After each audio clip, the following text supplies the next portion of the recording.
ar novamente. Boa noite a todos, a todas. Que a paz do Mestre Jesus esteja nos nossos corações.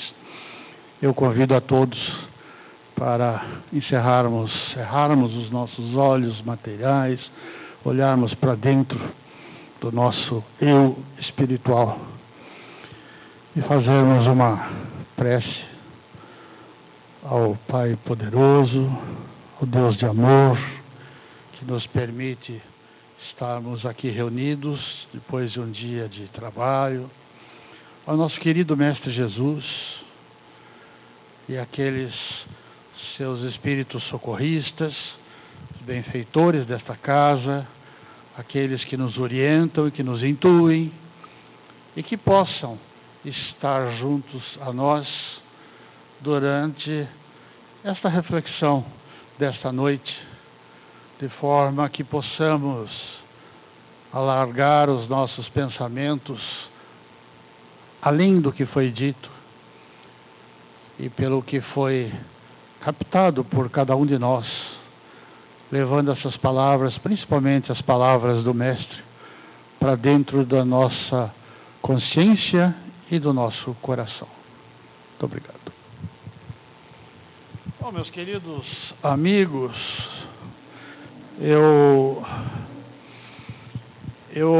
ouvi falar, que tinha gente nova aqui. Pensei que ia comer os botão, Tá falando de mim, Afinal de contas, Gui? Eu sou um novo, Eu só tenho os anos, E hoje é uma grande alegria para mim estar de novo nessa casa, em que muitas das pessoas que aqui estão nós conhecemos, e aquelas que nós ainda não conhecemos, eu tenho o máximo prazer de conhecê-las e compartilhar alguns momentos desta reflexão da doutrina de Jesus e da ciência dos espíritos. Ok? Então, Jesus e os discípulos caminhavam, saindo de Cafarnaum, lá na Palestina, e indo em direção a Jerusalém. E eles iam comemorar a Páscoa, o Pessach judeu, que leva uma semana toda de festas. Antes da partida, Jesus disse aos discípulos que eles iam para Jerusalém pela última vez, porque a fim de que se cumprisse uma profecia sobre o Filho do Homem, é assim que ele se chamava às vezes.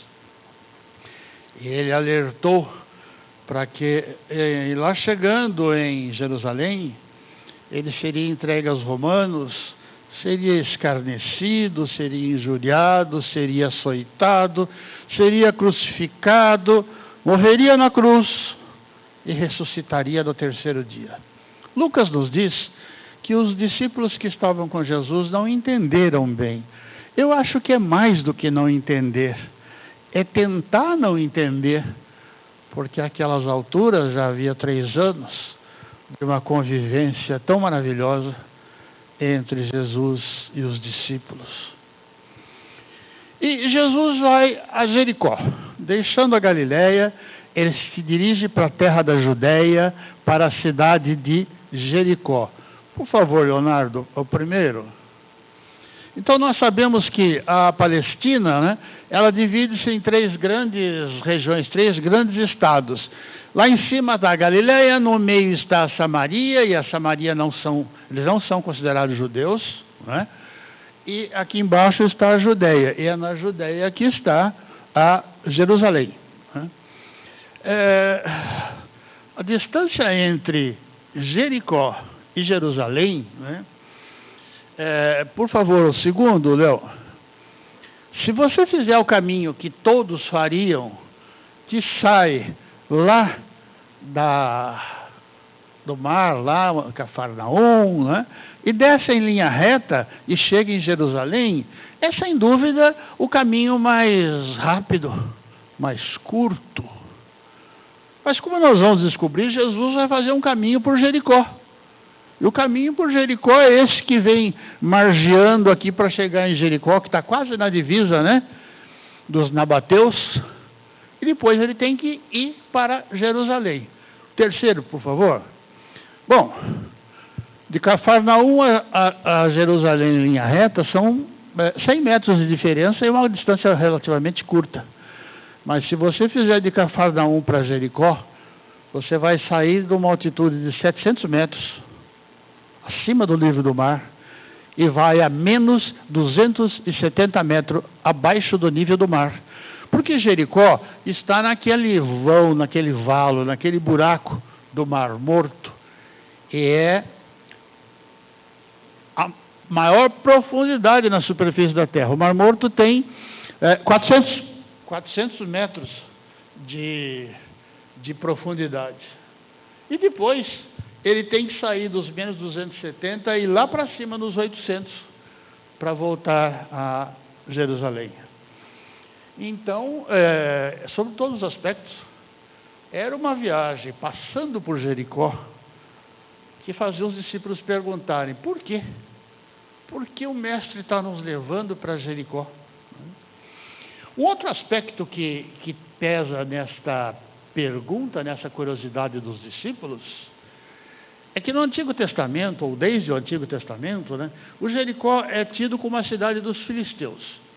E filisteus nós sabemos que é aquele povo, né, que tinha brigas homéricas com os judeus, e aí o pequeno Davi mata o gigante Golias, que era o guerreiro filisteu, né?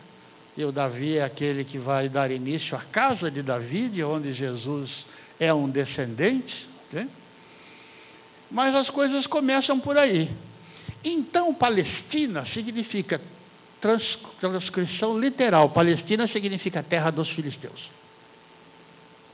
Talvez porque quando os hebreus foram tomar posse da terra prometida, ela já tinha gente. Eram os filisteus. Ou talvez porque os romanos sempre foram muito sarcásticos. Então eles resolveram chamar o Israel de Palestina, a terra dos filisteus. Coube a Josué, então, lá no Antigo Testamento, conquistar essa cidade. Ele conquistou e a amaldiçoou. Mandou arrancar os muros que cercavam a cidade, fazendo dela uma cidade aberta. Disse que ninguém da cidade podia usar aqueles entulhos para fazer outro muro, qualquer outra construção, né? Ele amaldiçoou a cidade, pegou os tesouros que a cidade tinha, talvez poucos, né? E levou para o templo de Jerusalém. E aí, de novo, os discípulos vão perguntar: por que Jesus vai passar por Jericó? O que está se passando? Os impostos, né? Israel, como nós sabemos, era uma colônia do Império Romano. E todas as colônias do Império Romano tinham que pagar impostos. Impostos que sustentavam os luxos do patriarcado, os gastos do governo, os enormes gastos do exército romano, da máquina governamental, que cada vez requeria mais valor e aí mais impostos. O Jericó tinha um comércio, de certa forma, movimentado, né? Porque ele fazia divisa, né, naquela parte que divide a Palestina. Do outro lado são os nabateus. Os nabateus não costumavam, não conseguiam cultivar muita coisa naquele deserto. Então eles adquiriam muitos bens, né, dos hebreus que passavam ali pelaquela região de Jericó. Bom, se tem bens passando, tem tributos para serem gerados, porque tem os impostos do governo de Roma, né? E aí vem a profissão do publicano, né? Os romanos impuseram a todas as pessoas das suas conquistas o imposto geral chamado publicum, né? Um imposto para todos. Mas também instituiu um imposto para tudo que passasse, né, pelos portos, entrando e saindo, que se chamava portorium. E para receber esses impostos, né, existia a figura do publicani, ou do publicano. Para obter essa concessão de recolher impostos, era preciso que alguém que tivesse bens, né, uma razoável fortuna, fosse a Roma participar de um leilão, né, onde era disputado o direito, o contrato, de por 5 anos recolher impostos num determinado território, né? Comprar os direitos por 5 anos. Então, os tributos passavam a ser recolhidos mediante esse contrato, né, entre o vencedor e o tesouro romano. Devia o vencedor antecipar periodicamente os impostos, e isto significa que se a pessoa não tivesse grandes posses, não conseguiria fazer isso. Por quê? O semestre que vai começar, todo semestre tem recolhimento de impostos. Roma já sabia a estatística da população e também dos bens que ela produzia. Agora, ela fazia as contas e o publicano ia lá e antecipadamente pagava o que era do Império Romano. E depois ele vinha receber no território onde ele tinha direito. Ele pagava antes e recebia depois.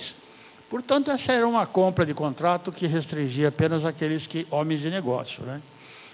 O comprador, o publicano, ele podia subcontratar esse trabalho com outros publicanos para exercerem as tarefas, né, de recolher o tributo, né, e para supervisionar isso. Ou seja, uma equipe de várias hierarquias de publicanos. O último preposto nessa hierarquia chama-se portageiro.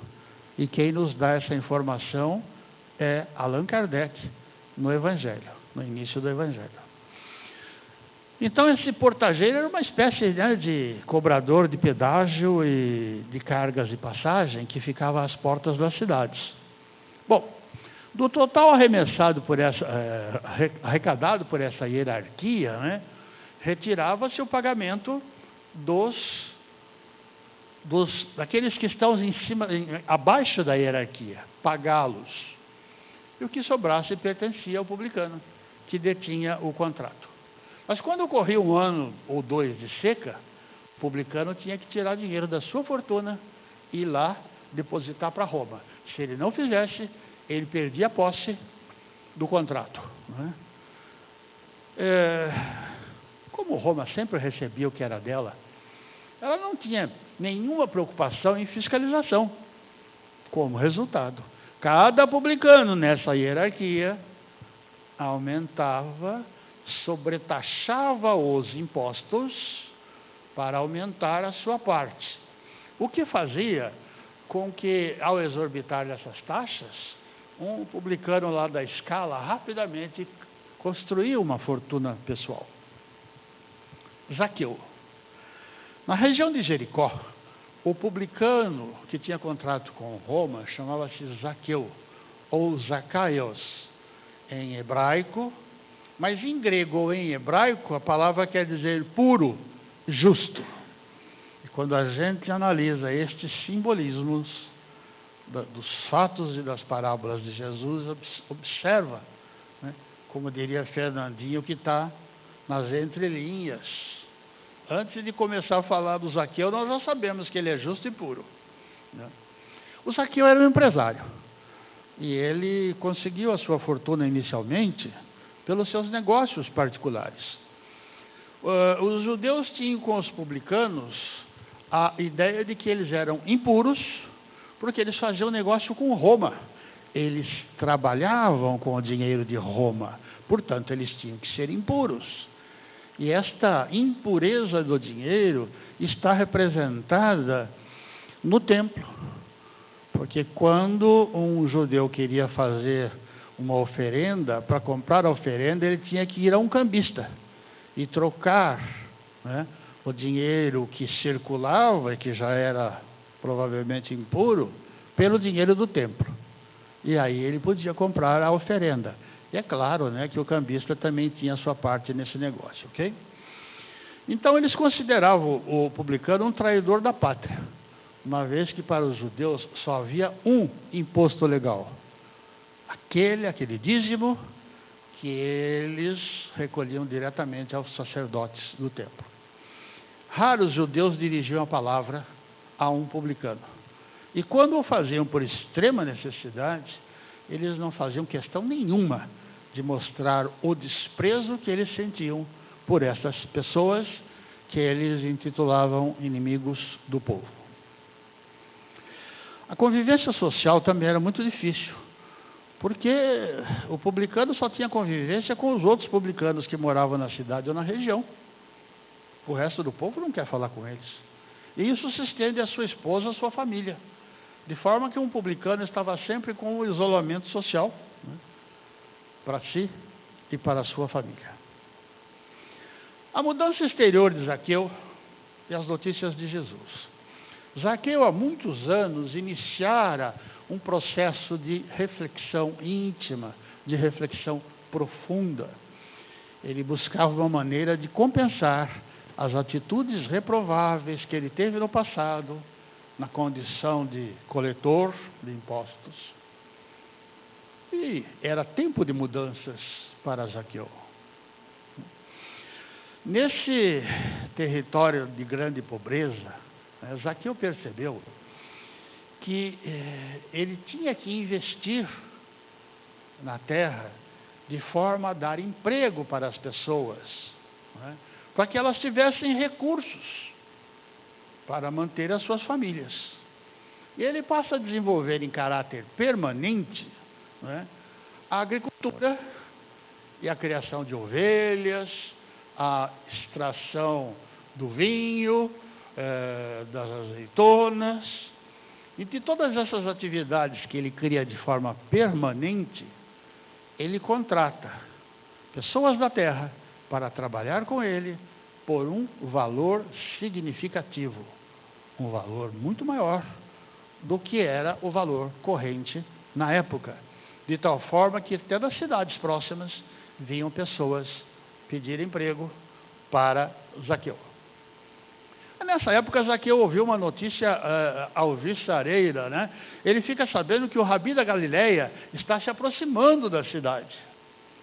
E ele imagina que seria muito, mas muito bom se ele pudesse obter mais informações, se ele pudesse conversar com esse Rabi. Porque esse Rabi tinha ensinamentos diferentes. O Deus desse Rabi não é o Deus do Antigo Testamento, que diz assim: não me castigues no dia da tua ira. Esse Deus é um Deus de amor, é um Deus de misericórdia, é um Deus de perdão. Isso é extrema novidade para a cultura judaica. E ele ouviu, Zaqueu ouviu inclusive, que dentre os seguidores deste Rabi, havia um que tinha sido publicano. Olha que maravilha, pensa Zaqueu, um era publicano. E naturalmente ele está falando de Marcos, né? Desculpa, de Mateus, que atendia pelo alcunha de Levi, e que trabalhava na coletoria que ligava Cafarnaum ao mar Mediterrâneo. Então era uma coletoria bastante, digamos, famosa, interessante, porque todos os produtos que tivessem que sair por mar da Palestina tinham que passar por ali para chegar ao famoso porto, né, o mais famoso porto do mar Mediterrâneo, que era a Cesareia Marítima. O judaísmo corrompido. Ao mesmo tempo que Zaqueu começou a notar que o judaísmo já não era o mesmo, né? O templo estava cheio de comerciantes salteadores, fariseus que andavam muito bem vestidos, mas que nos seus corações estava cheio de rapina e de perversidade. O cuidado com as viúvas e com os órfãos, que é uma regra extremamente rígida no judaísmo, que o templo tem que pagar as viúvas e os órfãos, há muito tempo já não ocorria mais. O povo era manipulado pelo sinédrio, a hipocrisia tomava conta da nação. Mas aqui eu conhecia a palavra de Deus, né? É comum os filhos de famílias judias ou recebem todo o treinamento, todo o conhecimento em casa pela mãe, ou vão para a sinagoga, aonde está lá um rabi, né, que não é sacerdote, é professor, e os ensinava a respeito disto. Então, o Zaqueu sabia que alguma coisa estava errada, que não havia mais uma comunhão perfeita entre os homens, as pessoas de lá, e aquele Deus de Abraão, de Isaac e de Jacó.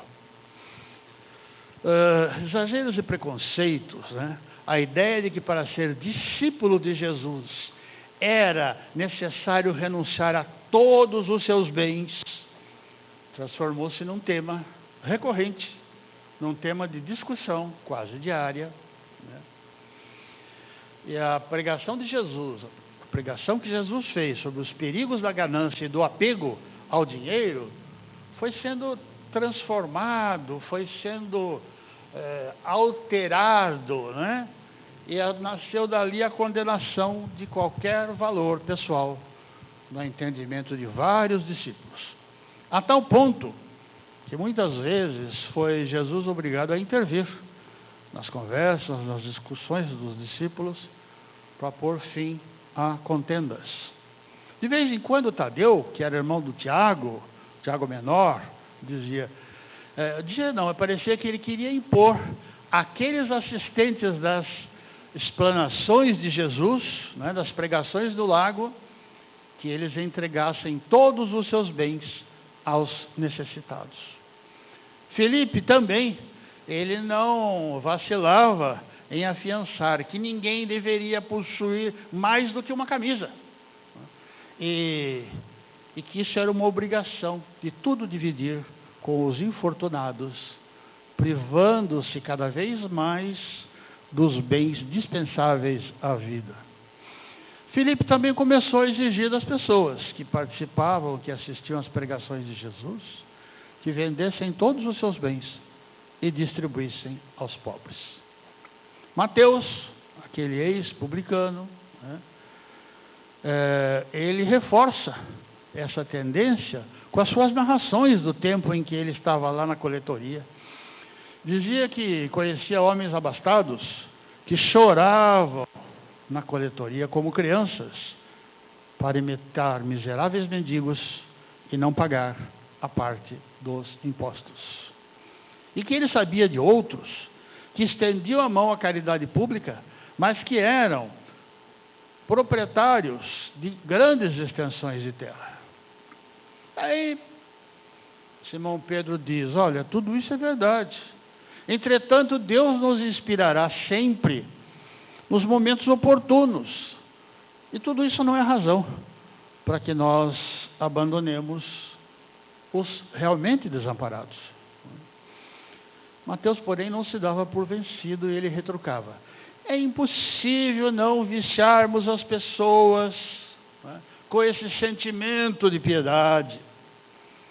O Filipe, agarrando-se às leis dos ensinos, replica: continuarei acreditando que é mais fácil um camelo, uma corda grossa, né, passar por o furo de uma agulha, do que um rico penetrar no reino do céu. Jesus não participava dessas discussões, mas ele sentia a dúvida que pairava no coração, na alma dos seus discípulos. E agora havia chegado o tempo do esclarecimento, porque eles faziam a última viagem para Jerusalém.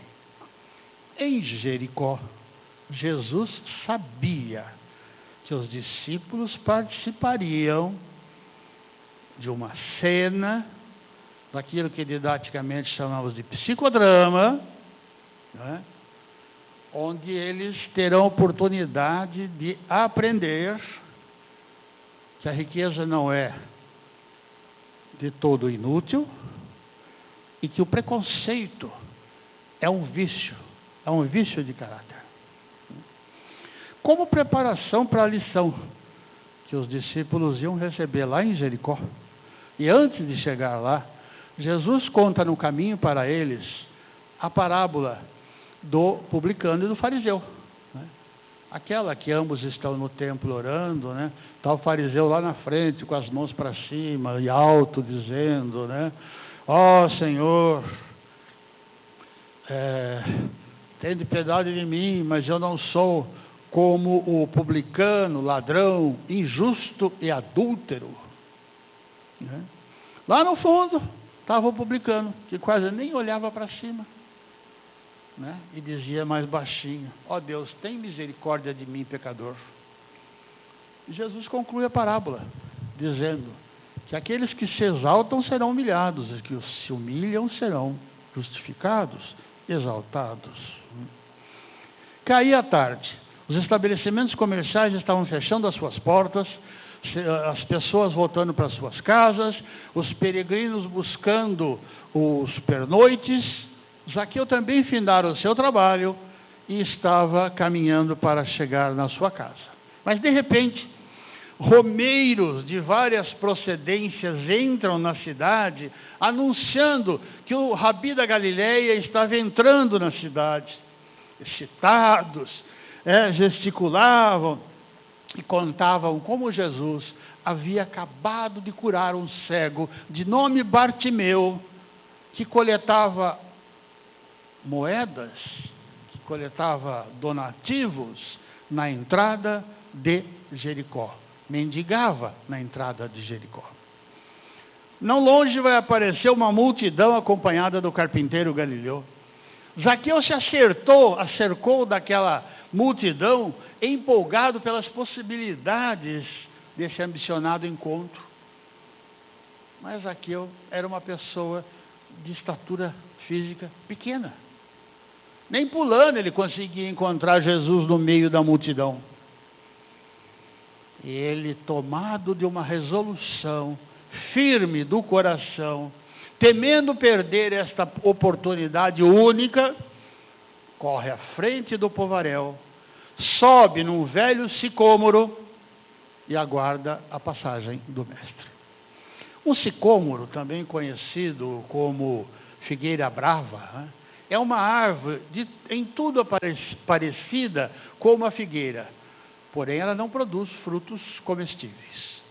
E isto é certamente mais um símbolo, porque os israelitas são representados pela figueira, estando embaixo da figueira. O tronco dessa figueira brava tem uma seiva leitosa que contém um alcaloide venenoso para os homens e para os animais. Os seus galhos têm espinhos e as suas raízes abrem-se em torno, matando outras plantas que estivessem por aí. O povo vê com espanto o rico publicano. Ele corre pela rua, ele sobe num sicômoro e fica lá, sem medo dos espinhos, sem medo de se contaminar com o suco leitoso e venenoso que sangra dos seus galhos, sem medo de sujar as suas mãos naquela seiva pegajosa. Zaqueu correndo é o símbolo do desprendimento daquele que encontra o momento e que quer alcançar a boa nova, em contraste com as demais pessoas que ficaram por ali, né, olhando e debochando daquele rico.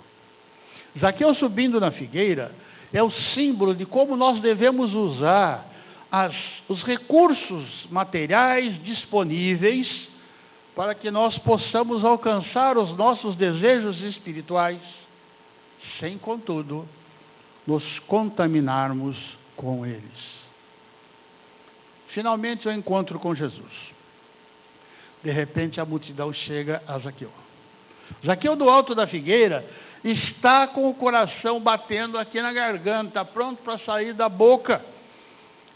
Muita ansiedade, muita alegria, quando Jesus parou embaixo daquela figueira, olhou para Zaqueu com aquele olhar transparente, aquele olhar misericordioso, e diz para Zaqueu: Zaqueu, desce depressa, porque hoje me convém hospedar em tua casa. Zaqueu desceu da árvore tão rápido como quando ele era garoto. E na alegria que ele estava, ele abraçou espontaneamente Jesus, coisa que os outros ali não faziam, mas era a alegria que ele sentia no coração naquele momento. Em seguida ele corre para sua casa, para rapidamente preparar a recepção para o Rabi da Galileia. Enquanto Jesus tem uma extensa atividade de ensinamento e curas, para depois poder chegar lá na casa de Zaqueu, sempre acompanhado de uma multidão. E no caminho, Zaqueu não parava de pensar em duas questões. Primeiro, Jesus me chamou pelo nome. Ele me conhece? Sim, Zaqueu. Jesus conhece a todos nós. E João 1 mostra que André chegou perto de Simão Pedro para dizer que eles haviam achado o Messias. E que ele, André, queria levar Pedro para conhecer o Messias. Mas quando eles estão chegando, Jesus diz: tu és Simão, filho de Jonas. Tu serás chamado Cefas, que significa pedra. Ainda em João 1, Jesus viu Natanael. Natanael vinha na sua direção, e ele diz para Natanael: eis aqui um verdadeiro israelita que não tem dolo. E Natanael lhe diz: de onde tu me conheces? E Jesus responde: antes que Filipe te chamasse, antes que Filipe te convidasse, eu te vi, estando tu debaixo da figueira. A figueira, o símbolo dos judeus. A segunda dúvida que atormentava Zaqueu é: por que ele pediu para que eu descesse depressa? E a razão é muito simples. Quando nós temos essas inspirações, esses desejos de maturidade espiritual, nós temos que executá-lo muito rapidamente, antes que a vontade passe, antes que as nossas más tendências aflorem, antes que os espíritos, com uma sintonia duvidosa conosco, nos leve a abandonar essas ideias, estas decisões de caráter espiritual têm que ser tomadas rapidamente, antes que nós mudemos de ideia. O pregador na casa do pecador. Agora a multidão recrimina Jesus e os discípulos por eles entrarem e comerem na casa do impuro. Mesmo os discípulos achavam que aquilo que estava acontecendo era um grande escândalo. Não se tratava de um rico que devia ser condenado? Perguntava Filipe a si mesmo. E Simão Pedro refletia intimamente: como justificar tudo isso? Zaqueu é um homem de dinheiro, pecador, perante a lei, é um pecador. Mas como se aproximava a hora do crepúsculo, e em sinal de alegria, Zaqueu mandou oferecer uma refeição leve a todos aqueles que estavam com Jesus. E enquanto era servida, Zaqueu leva os discípulos e Jesus a sentarem-se sobre um vasto alpendre. A conversa, obviamente, era sobre o reino, e Zaqueu queria aproveitar para esclarecer a sua situação moral, dizendo: Senhor, é verdade que eu tenho sido observado como um homem de vida reprovável, mas desde muitos anos eu venho procurando empregar o dinheiro de modo a que represente benefício para as pessoas que estão em torno de mim nesta comunidade, para aqueles que me rodeiam. E Zaqueu continua a sua narrativa. Compreendendo que aqui em Jericó havia muitos pais de família sem trabalho, eu organizei múltiplos serviços permanentes, como a criação de animais e o cultivo da terra. Até de Jerusalém, muitas famílias vieram aqui para pedir emprego nesse trabalho. Jesus então responde, cheio de bondade: abençoado seja o teu esforço. Zaqueu ganha novas forças. Agora, ele não foi criticado simplesmente porque ele era um publicano. Ele vai seguir de maneira respeitosa a sua prestação de contas. Os servos da minha casa sempre me encontram com sincera disposição de servi-los. Regozijo-me contigo, diz Jesus, porque todos nós somos servos do nosso Pai. Os discípulos estavam prestando muita atenção naquele diálogo que para eles era, no mínimo, estranho. Os discípulos estavam participando do psicodrama, só que ao invés de falarem, eles estavam mentalmente dialogando com o que estava acontecendo, mas estavam absorvendo aquelas lições. E segue o Zaqueu: Senhor, tão profunda é a minha alegria, que hoje mesmo procurarei os necessitados e lhes darei metade de tudo que eu tenho. Se de alguma forma eu prejudiquei alguém, eu vou compensá-lo com o quádruplo do valor.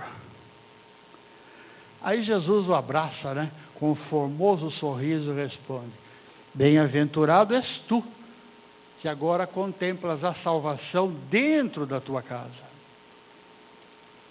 Uma conversa reservada entre Jesus e os discípulos. O dono da casa teve que sair um pouco para tomar algumas providências com respeito àquele jantar, etc.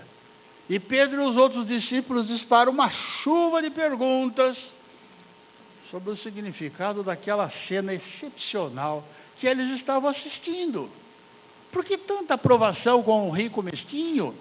As riquezas não eram condenadas pelo Evangelho do Reino? Poderia alguém servir ao mundo dos pecados e a Deus? O mestre deixou que cessassem as interrogações e esclarece com generosa firmeza: amigos, acreditais porventura que o Evangelho tenha vindo ao mundo para transformar todos os homens em miseráveis mendigos? Qual é a esmola maior? A que socorre as necessidades de um dia ou que adota providências para uma vida inteira? No mundo existem os que entesouram os bens da terra e os que entesouram os bens do céu. Os primeiros da terra escondem as suas possibilidades no cofre da ambição e do egoísmo. Os segundos ligam as suas existências a vidas numerosas, fazendo de seus servos e dos auxiliares de esforço a continuação da sua própria família. E conclui Jesus: estes últimos sabem empregar o sagrado depósito de Deus e são os seus mordomos fiéis à face do mundo. Nunca ouvistes falar numa terra pobre, numa árvore pobre, num gado magro e morrendo de doenças? É esse quadro da natureza que Zaqueu procura atender. Qual será o mais infeliz? O mendigo sem responsabilidade, a não ser manter a sua própria manutenção um dia de cada vez? Ou um pai carregado de filhinhos a lhe pedirem pão? E o mestre acentuou: sim, amigos, ditosos os que repartem os seus bens com os pobres, mas bem-aventurados também os que consagram suas possibilidades às necessidades da vida material, cientes de que o mundo é um grande necessitado e que sabem servir a Deus com as riquezas que lhes foram emprestadas, confiadas. O fim da noite. Como o povo em geral já tinha ido embora, Zaqueu mandou servir uma grande mesa para Jesus e os discípulos, onde Jesus, como de costume, partiu o pão e distribuiu a todos. Foi então que Jesus, reunido com todos, contou a formosa parábola das 10 minas, que é a parábola dos talentos. A única coisa é que uma mina é uma moeda que vale 100 denários, né? mais valor do que o talento. E assim repete a lição de que o dinheiro tem um papel social e que ele não pode ser enterrado, largado, né? Como os talentos enterrados e menosprezados. Quais lições nós podemos tirar dessa parábola? Primeiro é a falha moral do preconceito, não é? O orgulho e a soberba encorajam um pobre moral a se sentir superior a seus irmãos. Pode ser pela riqueza, pode ser pela nacionalidade, pode ser pela formação intelectual, pode ser pelo corpo perfeito, pode ser pela beleza física. Existem centenas de preconceitos que estão bastante enraizados em quase todos os países do mundo, se não em todos. Mas o verdadeiro espírita não deveria cometer o equívoco de privilegiar a cor da pele do corpo material.